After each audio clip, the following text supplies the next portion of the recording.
Hello, good morning, good afternoon, good evening to everyone around the world. I am Paul Sisler, and I am the host of In the Moment. And today we are going to talk to Madeline Ryan Smith. She is running for the Georgia House of Representatives, District 158, down in Georgia. And I am excited to have her on today. We're going to discuss some topics. And hey, here we go. Madeline, hello, how are you? Hello. Hi. And how are you doing today? We're doing well. We're doing well. It's All about dinner right. time where I am right now, so we've had a good Ah. day. Okay, so you're running for the House of Representatives. Now, you're not running for the federal level, you're running for the state level, correct? Yes, our Georgia House of Representatives. Okay. And how many seats are in the Georgia House of Representatives? It's at least 160. It changed between this year and last year. We've added, I believe, a district, which it might put us past 170 now. I'd have to look it up, but I'm in District 158. Okay. Yeah, and I was looking, I didn't even pay attention. I just noticed that, the House and the Senate, and it's got a real nice setup and all that. And you are running against Butch Parrish. So I'm hoping that you win. We need some representation down there. The way everything's been going in this world, whether it's public education, whether it's housing, whether it's the criminal justice system. Many of these things are just huge, huge topics. For those that are viewing Georgia House of Representatives, District 158, if you're down in this district, please, please get out there and vote. I encourage you to vote, preferably for Madeline, but regardless, I encourage you to vote. Everyone needs to vote.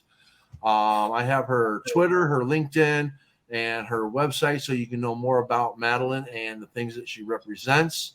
So please check that out. And just to let you know, she is heavily endorsed. So when you go to the page, you'll see all these endorsements. Check it out. She's, again, somebody that represents the people. She represents the people. All right, Madeline. So, public education. What's going on with public education down in Georgia? What's not going on with public education in Georgia? Public education in Georgia right now, I will say we've made a lot of work. However, COVID hit us hard in the state of Georgia. We had a lot of kids fail a year of school, get held back. We had the vast majority of our students online, doing online learning for an entire year. We had college students doing the exact same thing. We underpay our teachers. We do not have a classroom stipend for yearly supplies. We actually last year saw 1 million less college students come to college throughout the United States last year. And that was evident where I live. We have Georgia Southern University and East Georgia State College where I live inside our district. And it was clear on campus. You could tell that there were just less people there. And that was actually, I graduated from my graduate program from Georgia Southern University this past May. And so I was the majority of my senior year of college and my first year of graduate school was online. Or in really small class sizes where we all wore masks and everything like that. So our education experience not only has been affected a lot over the past several years, but the financial capability of going to school and staying in school has gotten way harder for families, especially in this area. And not just college students. That's high school students who need to drop out of high school to help pay the bills. That's a very real reality that happens, not just in metropolitan areas. And when we're all isolated and everybody's quarantined and there's nothing to do, kids get into trouble. That's what they do, So we've been impacted on all fronts, aside from any kind of healthcare aspect. We like to say that, oh, it's so good that we opened our schools and blah, blah, blah, whatever. But that all impacted kids very heavily. There is something to say about the isolation and socialization of school. But if you can't be in school safely without getting your friends and family potentially deathly ill, that was a move that I think we needed to do, is keep kids at home. But at the same time, we needed to give them the resources and support after quarantine was done to be able to catch up. And we didn't do that. Right, right. Now, what a lot of people don't realize, everyone blames the federal government. The federal government, well, the federal government has very little power when it comes to education. Everyone Mhm. thinks the federal Department of Education is just like deciding all the curriculum and stuff like that, and they don't. That's left up to the states. Mhm. The federal Department of Education allots funding to states, and then it's up to the state to disperse that. Now, I know in a lot of the research that I've done when I wrote my book that there's been a lot of discrimination related to how the money gets distributed. You have poor areas that, again, the property taxes are low. So, because they don't receive a lot of money from the property taxes, they also don't receive a lot of money from the federal stipend that comes in. Is this also a problem down in Georgia? Oh, absolutely. You see that very clearly. I mean, even down to what test scores look like, it's evident. So, for example, in my district, our average math and reading scores for our public school children are in the 30%, meaning about 30% of our students are at or above their level, their grade level for reading and math. So that means potentially almost 70% of our public school kids in this district are below their grade standard for reading, writing, and math. When Wow. you go up to North Atlanta, now mind you, I graduated from North Atlanta in high school. My parents live in Marietta, and I went to Pope High School in Cobb County. Okay. Those reading and math scores have an average of 55-ish%. So you have a 20% performance difference between rural South Georgia and North Atlanta. Same age group, same Wow. kids, same generation, same level of intelligence, mind you, but the kids down here, they get scraps that are left over from whatever goes to Atlanta. And then you also have to think about the entity of Atlanta and then Augusta and Savannah, which also get more funding for their schools. So rural Georgia is just completely left out of the equation. I mean, we have public school kids down here that are on free or reduced lunch, go home with no parents home because both their parents work full-time jobs, potentially more than one. They've got multiple siblings at home that they might have to take care of. I mean, you're making 12-year-old girls have third shifts. I mean, we've talked about that in feminist theory, how moms who don't work a traditional job, they have a job at home. We're putting young girls in that position now because we're not giving their parents enough of a paycheck to provide for them. And we're not giving them a solid enough education to be able to shoot higher. We're also not giving them the resources. If they're stuck at home doing their responsibilities as a oldest sibling, potentially, they're not getting the education that they need. And that's often not through the fault of their parents at all. They just Right. the entire collective household doesn't make enough money to make ends meet. And that's usually not their fault. It's their employer or the state or whatever budget they're not getting included in. So that's the Right. problem. No, Yeah. and I completely get that because, again, back in the uh, 80s, the mid 80s, um, when I was like 14, my dad, he was a truck driver and he rolled a semi. He was in an accident, malfunctioning equipment. And at age 14, I had to start working full time. And I started putting the food on the table. I started paying the rent. I started, taking care of the bills.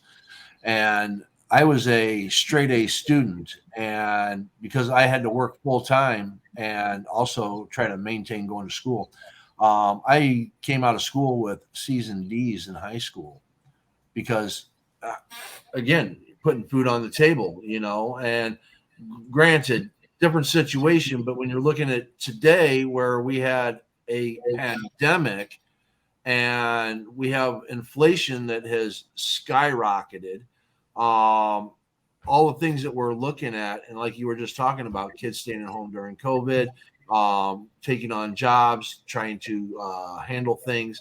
Um, when you are a teenager and you have to work and go to school, you're not getting the education you're supposed to get. You're getting an education on how brutal life is, but you're not Mhm. getting the education that you should be getting. It's horrible. It's horrible. And this Mhm. also affects housing too. Oh yeah. Oh yeah. I mean, it's all cycle because I mean, I'm just going to use myself as an example because I feel like I'm a good example. So I graduated high school. I went to college. My first choice of college, Georgia Southern was the only school I applied to, by the way. Got in, came to school, and I worked the entire time I was going through school. Now, mind you, I have very supportive parents. So my parents and my scholarships put me through school. So I'm coming out of school with no college debt, okay, a master's degree, okay, and I'm a woman with a disability, okay. That means I'm going to take my master's degree, hopefully get a job remotely because I cannot physically drive a car, which I Mhm. did. And my job, which I'm not going to share my job information because I'm going to tell you how much money I make. No, that's good. I make about $30,000 a year. I'm someone with a master's degree. Okay. Mhm. I live in a 3-bedroom, 2-bathroom rented home where my rent and everything, monthly cost of living here, utilities, water, power, it's about $1,200 a month. Okay. So when you talk about me, it's me, my partner, my 2 dogs living in a house. We're living in rural Georgia. We both work. My partner is a full-time student in college. I just graduated. And our collective household income is just below the poverty line. Right. That should not be the case. No, it I shouldn't. also at 25 with a master's degree education and $30,000 a year is nothing to sniff at as a 25-year-old, right? I still cannot afford to buy a home.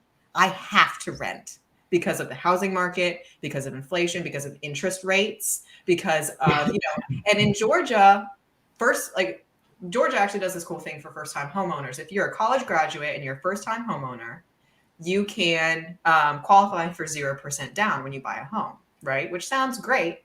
But then you have to pay all that back in interest potentially. And then you have to worry about how you're going to make a mortgage when you've just come out of school, you're trying to find a job, this, that, and the other. It's not realistic. It doesn't sound like a good plan. You know what I mean? Yeah.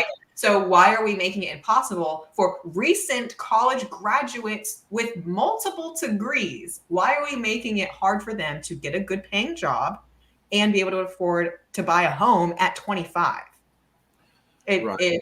I would like to be able to own my home, but I know that that's not a realistic expectation for me right now, regardless of how much money I made. I mean, again, I'm a blind woman.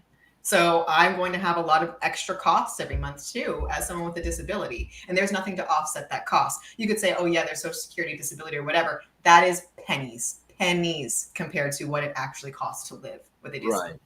So it's just not feasible. And it's No. not feasible because we haven't raised the minimum wage. We don't value professionalism. We don't value people's educations now. I feel like it's very much who you know, not what you know, which is not always a great thing. Sometimes I want people to know things and not just know people. Right. So there's something to say about that. I think and not everybody should go to college. Not everybody is meant for college, and you don't have to have college to be successful. But for the kids who are there, give them the investment back that they put into going to school. Right. We're still trying to get our student loans paid back because all of us are tens of thousands of dollars in debt. Yes. So I could rant about this for hours, as Oh, you can tell. yeah. Oh no. But So, it's so a can I. serious cyclical problem. It's cyclical, and that's what people don't understand. That it's not just certain types of college students, or if you're privileged enough, it doesn't apply to you. Like I know plenty of very privileged white male able-bodied friends who are over $50,000 in debt because of college. And they were on scholarships too. These are Hope College, because we do the Hope Scholarship in Georgia where you can get like X amount of your tuition paid for if your GPA is high enough. Those Yes. kids are still in debt. Yes. $20,000, sometimes that doesn't even make a dent for some of these Hey, kids. I qualified for Pell Grants. I got my student loans, and I just recently got $20,000 taken off, which I'm very happy about. And there's a lot of people who are like, well, I had to pay for mine, or well, people should have to pay for it. We don't need government handouts, blah blah blah. And it's just like, okay, well, I'm a tax-paying individual also, and I would much rather have an educated population than an ignorant population, because The ignorant population leads to the problems that we have now, the huge problems in tribalism, the people that are easily deceived by propaganda and the red herrings that are out there, where an educated population wouldn't be so gullible to a lot of these things. Mm-hmm. And So, that's what really annoys me too about, people pushing trade school, like somehow having a college education is like super elitist, which in today's society, sure, yeah, you could say that it is to an extent, but we should not be saying to children, go to college, go to college, go to college so you can get a good job. Oh, but wait, you're in high school now and your GPA isn't really impressive, or you're a Black girl in rural Georgia. You don't need to go to college. You should go to trade school instead. That's more your speed. So why are we telling these children to literally shoot for the stars? You can do anything. You can be whatever you want to be. And then we're only giving them the resources to barely make it. I know. It's like complete false advertising. And, and I'm someone who went and got a college degree, and the money and the paycheck and the job that I was promised is not here. So is it really worth it, right now? Well, here's the sad thing, Madeline. Okay. People want to talk about, well, our gross national profit's only 20 trillion a year. And it's like, okay, there's 3 formulas to figure that out. And none of them include business to business transactions. Okay. Now, you and I talked about this a little bit. If we included business to business transactions, that gross national product would go up over $100 trillion. Now, we only collect and use in our federal budget $3 to $4 trillion. That's it. And right now, our government is printing money hand over fist. They started it when Trump took office. Everyone wants to blame Biden. They started doing it when Trump took office. It's continued since Biden has taken office. Print. Now, granted, when Trump took office, we only had $1.75 trillion in printed currency in the United States, with over $100 trillion in transactions. So we can print up to $100 trillion in currency, and it's not going to affect the value of the dollar. Now, I know there's going to be a lot of people that are going to come on and argue, Paul, you don't know what you're talking about. You're not an economist, blah, blah, blah. We're printing money right now, and the dollar's still strong. All right. And we're up over 20, 30 trillion now that we've printed, that we have out there in currency. Okay. If we were to tax according to the actual transactions that we have in this country, we could collect 20 to 30 trillion in taxes, which means we could afford universal health care. Universal health care that would run full scale at the beginning, topped out, making sure everybody's getting what they actually need, about $3 to $4 trillion a year. Okay. We could do a universal basic income, $3 trillion a year. Universal education, a little over $1 trillion a year. Universal child care, under $1 trillion a year. Okay. We would still have over 10 to $20 trillion left over. Now, with that said, you were talking about minimum wage, the wage that, you and your partner are living on, where you're at, and, how difficult it is. I know the Democrats tried to push a $15 minimum wage back when the cost of living was actually about $16.50 an hour. So it still wouldn't have met the cost of living, but it would have been getting us up there. Now, the argument that came from the right was, well, corporations are just going to raise their prices, so it doesn't really matter. Well, why don't we have a cost of living amendment where we fire guard against that? So if the cost of living goes up, the wage goes up. Cost of living goes down, the wage goes down. Doesn't that make sense? Yes. Common sense, isn't it? And I mean, like I said, I tell people this all the time. What we have as legislation is honestly totally up in the air. It takes one person to write one bill and get a couple of signatures on it, get some of their buddies to support, hopefully pass it through the House and Senate, have it be signed into law. Like, it's way more complicated than that, but the gist is like anybody can write anything into a bill and it will get voted on potentially, right? And so when we talk about, oh, corporations are going to do this, corporations are going to do that, it's like, why don't you proactively see that as a problem and then write legislation to prevent it so these giant corporations can't do that? Like price gouging. Price gouging should be illegal. Like if it can be proven that you are price gouging as a company, you're done. Like we saw that with COVID and hand sanitizer. That's the kind of problems that it causes when we are, as Americans, in crisis. The corporations are not going to care about you and your well-being. They're going to price gouge. And the only time that they're stopped is when the people put it in the media enough and get mad enough about it and boycott a brand. I mean, you see boycotts happen all the time. But even when you do boycott a brand, like how many Democrats have said, I'm never going to eat at Chick-fil-A because they're white nationalists? Okay, fair. I don't enjoy the messaging behind Chick-fil-A either. But realistically, if we boycott that brand, y'all, Chick-fil-A is a multi-billion-dollar company. It's not going to put a dent in their profits. I promise you that.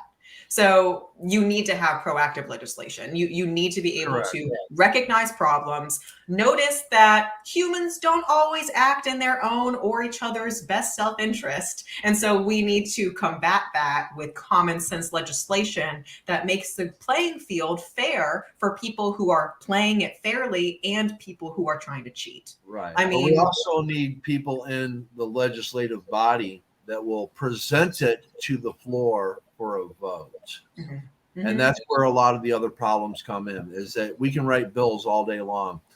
Before my wife's death, that's all I did is I read through the first like 6,200 bills in the House of Representatives, each and every single one of them, all the way through. And very, very few ever hit the floor. Okay. The Speaker of the House ultimately gets to decide what goes on the floor or not. And if you can remember, a lot of progressives wanted Medicare for all to be voted on, and Pelosi went and put it on the floor. Yes, because then they would go on record. They would go on record for their vote, and they didn't want to do that. Now, again, people are like, "Paul, you're picking on Nancy Pelosi." I'm picking on a corporate politician. Mm-hmm. I don't see and yeah, you see corporate politicians on both sides. It doesn't, just because you're a Democrat doesn't mean you're a good person. Sorry. Yes. Like it doesn't. And I can understand being strategic about what you want to bring onto the floor, what you want to wait on, what you don't think is going to pass. That's fine if you can back yourself up. If Nancy Pelosi came before the Democrats and said, hey, I'm going to put through this, I'm not going to put through this, here is my logic behind that. If you don't agree, let's sit down and talk about it. But that's not what's going on. And I'm sorry, but there has to be something said to, I love Michelle Obama, but when they go low, we go high. No, we need to be more assertive. We need to start being brave about what we put onto the floor. Because, I mean, it's now or never, people. 2022 has come. It's now or never. We need to start making some motions and getting better people willing to run. I mean, you can talk about when this all funnels down to whose fault is it really? It's the people, because we cannot give our Democratic Party good, qualified, committed and willing candidates that are strong, that are electable, that are intelligent, that know what they're doing. I mean, there are plenty in the state and in every other state. There's plenty of really great candidates, but there's also plenty of not so strong candidates. And if we really want to win these elections, we need to stop being soft. I mean, that's what it comes down to. And that might be a little bit crass or harsh, but I'm not a soft person. I don't sugarcoat stuff. So, I hear all the time about, oh, Donald Trump got elected because he said things how it is. Here, I'm a Democrat telling you how it is. We need to have better people, stronger citizens that are for the people run for office. And we need to stop, making it an ageist thing or a sexist thing or a racist thing. Like Black women don't run for office because we treat them like crap when they do. Right. So it's not, why are we sitting around like twiddling our thumbs like, why won't Black women run for office? Maybe it's because we treat them like crap when they do. Look at Stacey Abrams. She had to apologize to Brian Kemp during her debate for interrupting him because she's a Black woman. And she knew that if she didn't do that, she was going to be the angry Black woman in that debate. And she didn't down like that. And I respect her a lot for doing that. But I wish we lived in a world where she didn't feel like she even had to do that. And exactly, and that's another huge issue in this country is equality. In my book, I've written a True Equal Rights Amendment that, again, what angers me is that everything that I wrote in my book, and even though I talk about the problem, I break it down from both point of views. I give both perspectives on it. Why one side looks at it this way, why the other side looks at it this way. And here's what the real issue is, and here's what we need to do to solve it. All right. I'm not giving any solutions because I'm a genius. I'm giving solutions because they're common sense. Okay. I'm not pulling things out of the air that no one's known about. These are things that could have been done. And I don't care which side of the aisle you're on. Systemic discrimination could have been abolished over 100 years ago. All right. Systemic racism, systemic poverty, systemic recidivism. All of these things could have been taken care of a century ago. But there's money to be made. If we could solve, homelessness. Mm-hmm. If profit could be made solving the problem, it would be solved. Mm-hmm.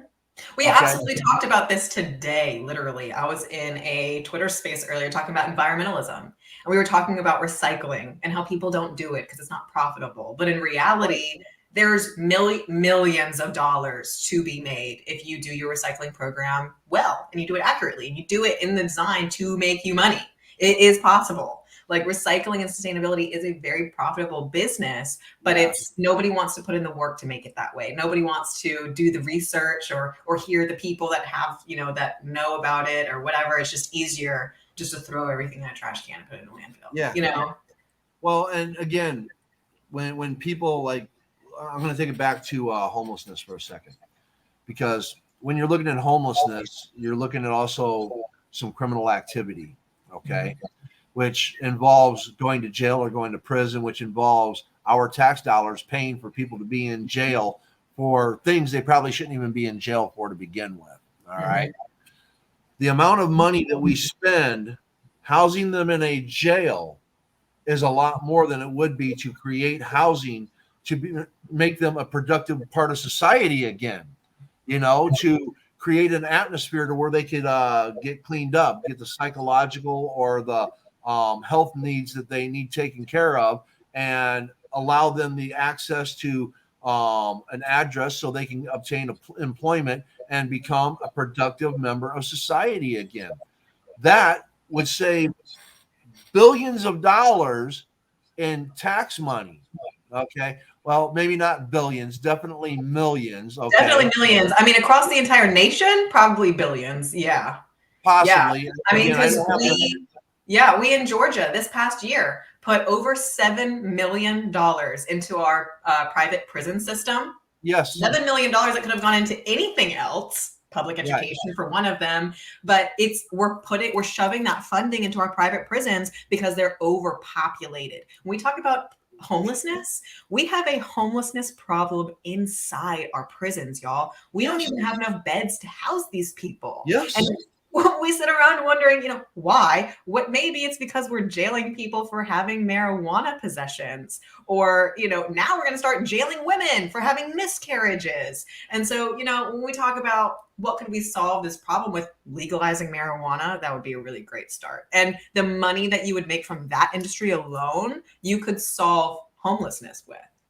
Yes. It's like 2 + 2 is not 5, y'all. Come on. And that's just it. All these problems could have been solved. The whole gun problems, the prison problems, when you look at the criminal justice system where we have the police brutality and stuff like that, all of that could have been solved. First of all, quit allowing the cops to regulate the post-training. All right. Set up a federal regulation for that. Again, I talk about this in my book. And for those that may not know me, it might be your first time in here. I'm the author of The Red Herring Effect. Whoops. It's about abolishing systemic discrimination, ending homelessness, ending poverty. And I go through the Constitution and I talk about all these different things that we need to fix. And again, it's truly not complicated. It's not. Everyone makes it out to be more complicated than what it is. It's very simple. And it's just a matter of passing some legislation, passing a few amendments, and there you go. It's taken care of. But one of the reasons why they don't want to do this, a lot of these corporate politicians, if they solve all these problems, what are they going to run on when they campaign?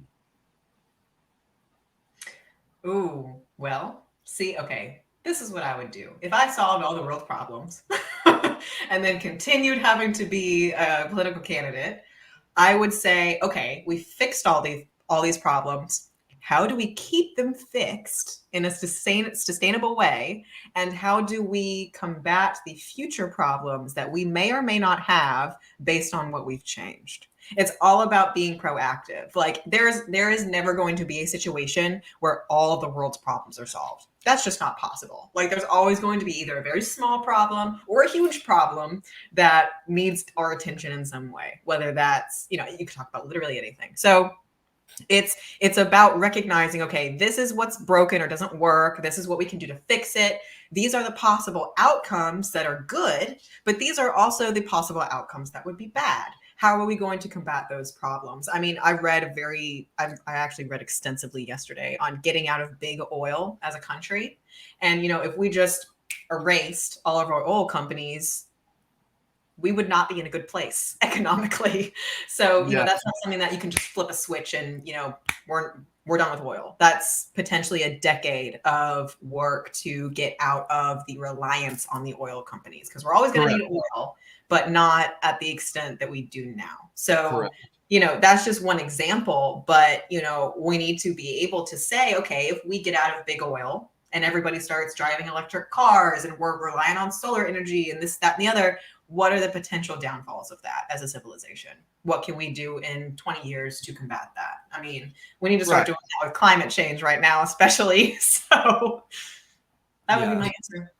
We do have a question from one of our viewers, Daniel Sumner. Trade schools are so underrated. They need to stop being looked at as a backup plan and a real option for those who aren't made for traditional colleges. Yes. And no. Well, okay. See, I would take trade school and take everything that you know about trade school that exists today and throw it out the window and replace trade school with something that is more valuable than what we know to be trade school as today. Make trade school equal to a university education. Make that start in high school. Yes. Europeans are really good at doing this. They start their trade school right after 8th grade. And the only people that are going to university are people who are trying to become professionals, like doctors, lawyers, something that you need a 6-year degree to do.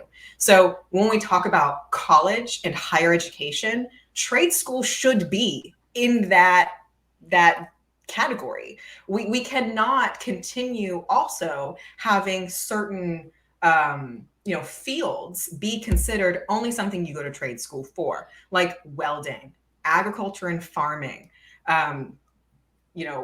any kind of mechanics, any kind of engineering, any kind of, manual labor field. You should be able to go to a school past high school to do that. But also that education needs to start earlier. It shouldn't, you finish high school and then you can either go to university or go to trade school. But if you go to trade school or community college, you're going to get looked down on. That should not be the case. I mean, we just need to do better for everybody. Education on a wide scale needs to be better for everyone. And we need to put more focus on those trade jobs. That's really the backbone of America, is our trade. Yes. Okay? Yes. If we didn't have that, we would be nowhere. So well, I actually address this in my book too, and all that. It needs to be accredited.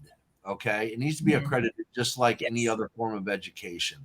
And as far as Kevin Paffrath, people know him as Meet Kevin.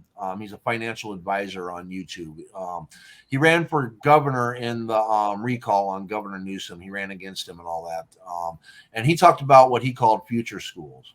And again, I'd already written about this. Okay. The education for college needs to start in junior high and high school. The preparation for it, the accreditation for it, the ability to take classes, especially for those students that are excelling and can move ahead instead of being held back and they have to wait until they go to college. They should be able to take college courses in high school and have the accreditation for that, to where potentially when they come out of high school, they may already have an associate's or a bachelor's degree to go right into a field that's making them money. Or again, if we had a universal basic income, they could spend the next 4 years finishing out their, master's or their doctorate, depending upon what kind of field they're in, and go into that field a lot easier, the transitions. And the other thing that Kevin had talked about is, if you're in an area, the schools need to be in contact with the businesses that are there. So if you have like X amount of tech jobs that are going to be needed, X amount of electrician jobs, X amount of plumber jobs, X amount of this, that needs to be incorporated into the educational system and the amount of classes that are offered to make sure that these fields are getting filled. Instead of having, hey, we're going to have 10,000 philosophy teachers graduate this year and all that. They're doctorates in philosophy and they're going to be teaching philosophy. But in the United States, we only have 12 of those positions open. Well, what are the other, 9,988 of those graduates going to do? Find another field? Maybe if they would have known that the availability isn't there, they may not have gone that career path for education. So that's what we also need in high schools, I believe. No, yeah, absolutely. And that goes back to the point of guidance counselors and advisors in high school and college. Those people need to know what's going on. And it does not, you don't need when I think of a high school counselor, I'm thinking of someone with a psychology degree, someone who's actually a counselor, but you don't need those requirements to do that job. Also, if you're a high school counselor, you're probably also a college advisor. You're also taking those kids and showing them how to apply to school and making sure they do it and picking schools with them and things like that. So, and you also have 900 kids per counselor, there's maybe one in the entire high school. Yes. They do need more. No, they do need even more in college. That doesn't change. I mean, in my college advisor was just my major, my college, which was the College of Behavioral and Social Sciences, right? And she was an advisor, but then she would have students between last names T through V, right? That's potentially thousands of students for one person to be doing their schedule every single semester, making sure that they're graduating on time, making sure that they're not failing their classes and things like that, So we put a ridiculous amount of work on the laps of advisors or counselors, whatever you want to call them. We don't require them to be qualified to do that job, and we also pay them nothing to do it. Right. For as many teachers as we have in a college and a high school and a junior high, we also need that many counselors, and we need a variety of counselors. We need psychological counselors. We need psychiatric counselors.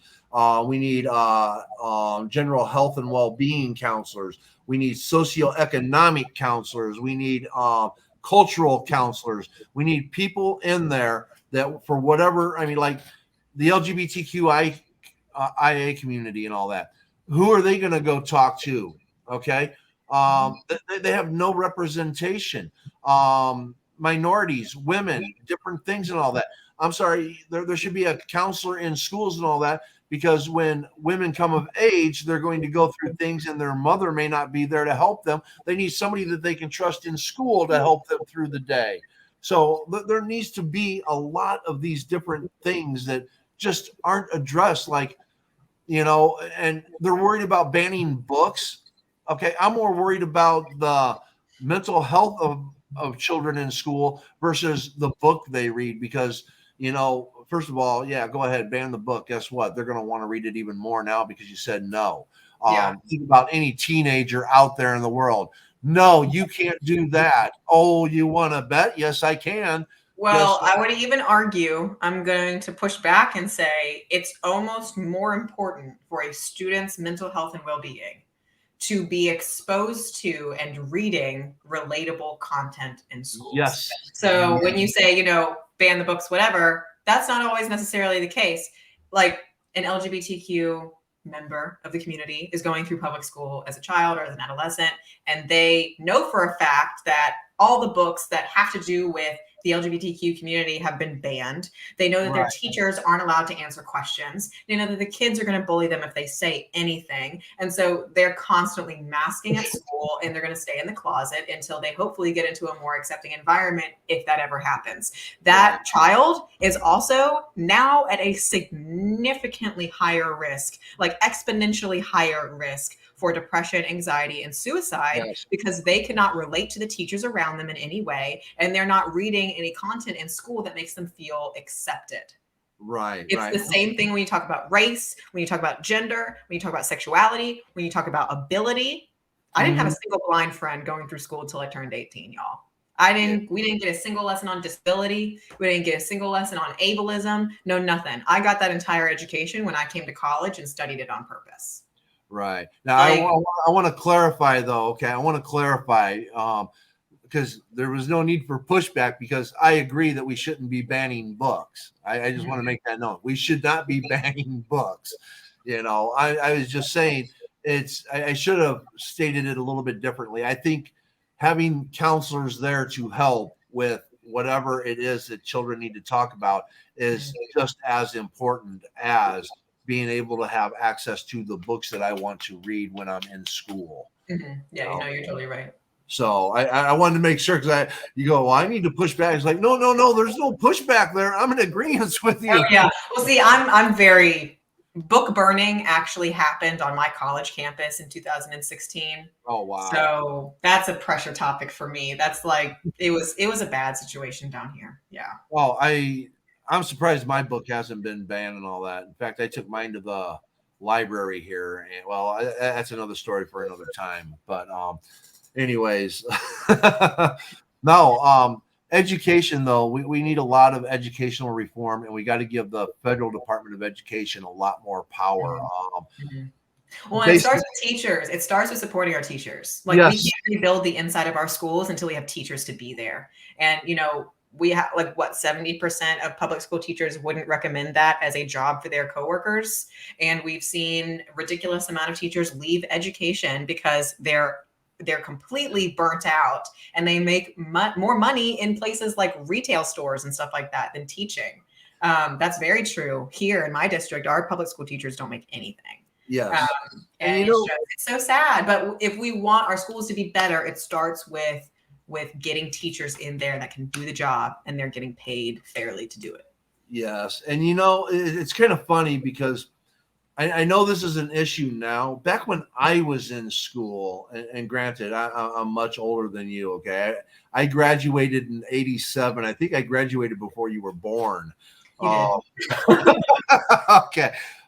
Anyways, there were movies that came out even in the 80s where a teacher would go into a problem school and would try to, bring the attention to the students, and the other teachers are like, I don't get paid enough for this, blah, blah, blah. Underpayment of teachers has always been an issue. And I really want you to think about this. And I want people that are listening and people that are going to watch this, I want you to really, really think about this, okay?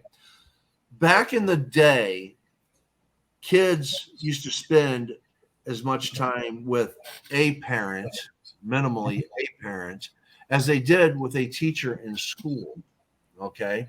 Now we're in a world where everybody in the household, basically, that's an adult, needs to work just to keep the roof over the head and the food on the table. And that quality time that parents are able to spend with their children is very, very minimal nowadays, and they may get an hour that they actually, and again, I don't want to put people down or make people feel belittled in any way because they don't get to spend at least an hour with their child as much as they would love to. But the amount of time that parents spend with their children is way less than what teachers are spending with our children. The teachers are raising our kids today. I want people to think about that. The teachers are raising our children. For me, my grandchildren, they are raising them. They are teaching them the morals. They are teaching them the pros and cons of life. And yet we have teachers out there that aren't getting wages, that have to go out and buy supplies for their students. It's just, it's sickening, and a lot of people are struggling so bad that they rely on school lunches, school breakfast, school lunch, to help feed their children, because they can't have a job that pays them a living wage to even feed their own children. So, and again, people are like, well, people should be responsible and they shouldn't have children if they're not going to be able to afford. Let me tell you something and all that. Let me tell you something. Parents, have y'all ever been teenagers? Do you know what that's like? Like, the majority of people in this country, have children that they are struggling to bring up. And those elitist few that have that nanny or whatever, I'm sorry, you're not raising your child either and all that. You're pawning them off on somebody because you got money and you think it's easy. Those that don't have money, it's a struggle today. It is a struggle. Yep.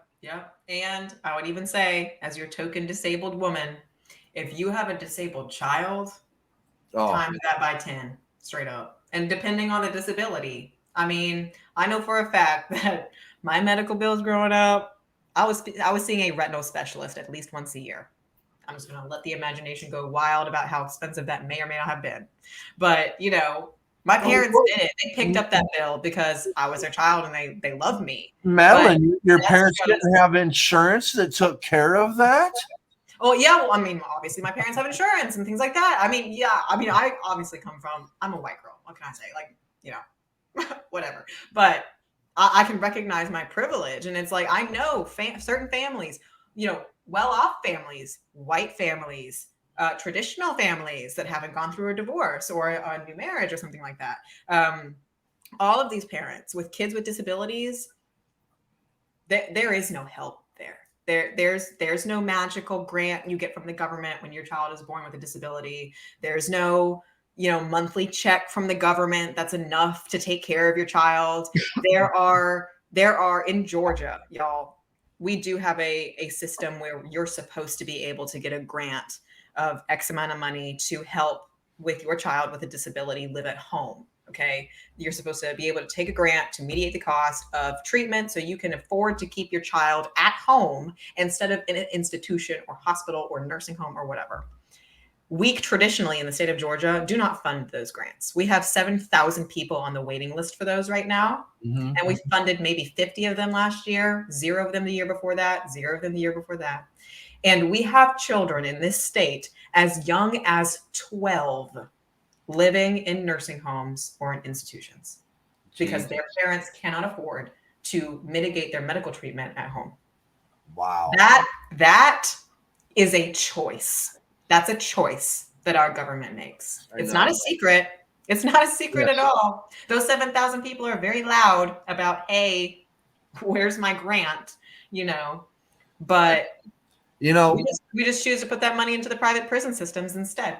Yes. When I was a young father, okay, and I don't want people to take this wrong, like I'm bashing my wife or anything like that, okay? My wife and I, this would be my first wife, we had 2 daughters, and I worked at a bar and grill, okay?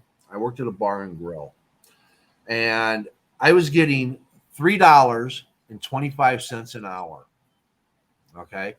$3.25 an hour. If I wanted insurance for my family, they would have taken $200 and some out of my paycheck every month. I want you to think about this. This is back in the late 80s. $3.25 an hour. Okay. 40 hours in a week. You're talking $120. $480 before taxes, and they want to take out 200 plus of that for insurance. Okay. Now, I know I got into the casino industry, and I was fortunate because a lot of the casinos I worked for, they paid the majority of the cost of insurance.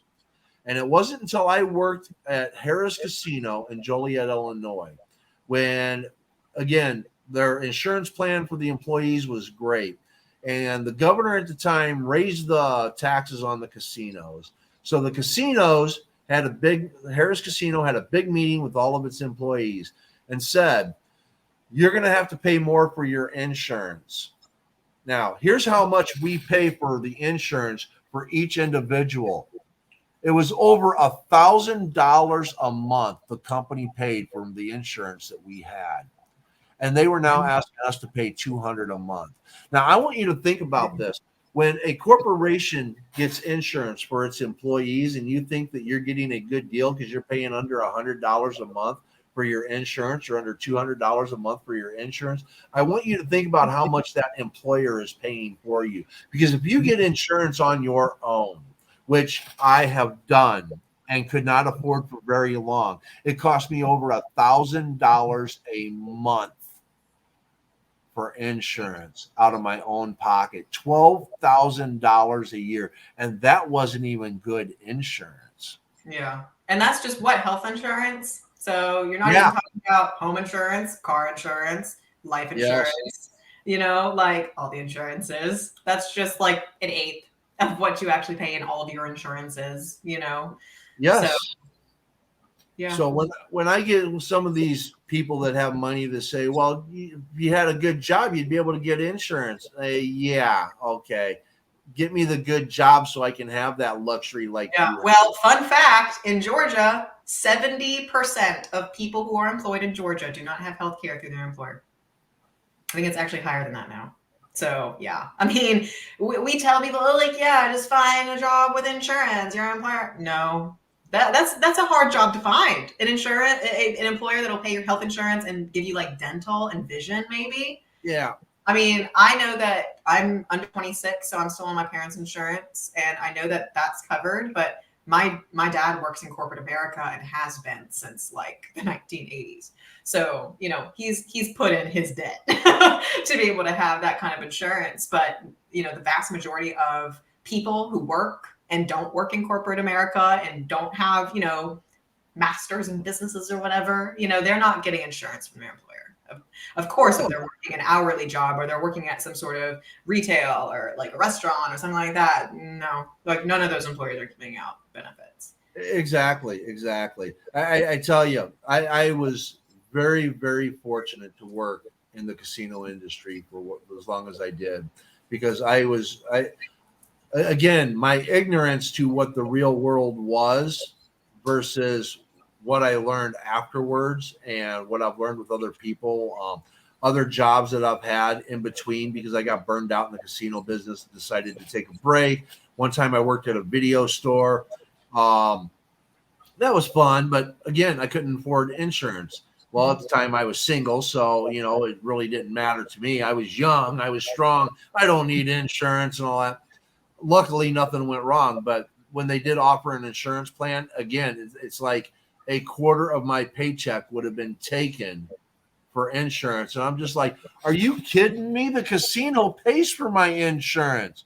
And well, of course, I go back into the casino industry because, again, what the benefits of working in that industry that I had versus what the average person has, completely different. Different.